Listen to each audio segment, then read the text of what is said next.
Georgia Governor Brian Kemp is reopening his state, even though the number of COVID-19 infections and deaths has increased considerably in Georgia.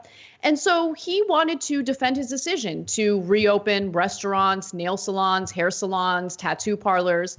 And he tried to do so on Fox News, but he was met with some tough questions. Let's take a look. Announce this on Monday so we can have time to educate the public and the business owners that this is just not handing them the keys back to go back to where we were. This is a measured approach with a lot of different requirements and guidance that we're going to be putting out. Can you tell me what you mean by that? So, for instance, is it in Atlanta? If someone wants to get their nails done or their hair done on Friday or a tattoo or go to a gym, I mean, these are very close contact kinds of businesses that are the first ones on your list. Can you explain why you would start with those kinds of businesses on day one? Well, those are the ones who are closed. The other businesses in Georgia are still currently opening under the order that I have now, and we're coming down. I think that's what a lot of people don't understand. But you also have to give that fitness owner or that owner in a hair salon the ability to be able to be a partner in this fight that we're in. You know, they're going to have to follow the strict guidelines.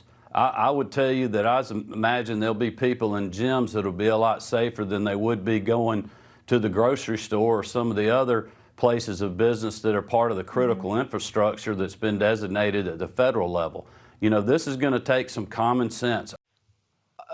John, this is going to take some common sense. The kind of common sense where he didn't realize that asymptomatic individuals could spread the virus. That kind of common sense he was unaware of, even though we knew about that since January. And the kind of common sense that would tell you that nail salons and, hair salons can practice social distancing somehow. Yeah, I was amazed a few weeks back when we found out that he just found out that asymptomatic individuals could spread the disease. I think a follow-up question would be, does he still know? I'm not sure. I think that he's forgotten since the beginning of the month. And he made an argument there that people would be safer working out at the gym than they would at a grocery store. Which sort of reminds me of the arguments where people are like, well, less people have died of this disease than die of the flu. I don't think these people get that it's not like the worst thing is the only thing. Like, yeah, maybe you'd be safer at the gym than at the supermarket, but you still have to go to the supermarket. You can't eat your weights. So now you're going to go to both of those things. Okay, the coronavirus deaths don't suddenly mean that we don't have regular flu deaths. We have both of them. And so the person who gets their nails done and then gets a cool calf tattoo also has to buy groceries. Only now they might not just be leaving the grocery store or something. They might be bringing something that they got in a tattoo parlor that they didn't need to be at. When you said yeah, I know, it's amazing. And by the way, just to emphasize that point you made about the regular flu, the flu as we've known it, in addition to coronavirus, this is something that the CDC director is very concerned about because, believe it or not, we got lucky in that the number of flu cases was already declining when the number of coronavirus cases began to increase, right? So what happens in our healthcare system if people are suffering from both simultaneously? And so Robert Redfield, who's the CDC director, said there's a possibility that the assault of the virus on our nation next winter will actually be more difficult than the one we just went through.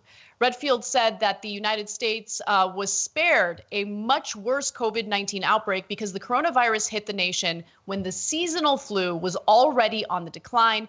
Had they hit at the same time, he was quoted as saying, it could have been really, really, really, really difficult in terms of health capacity.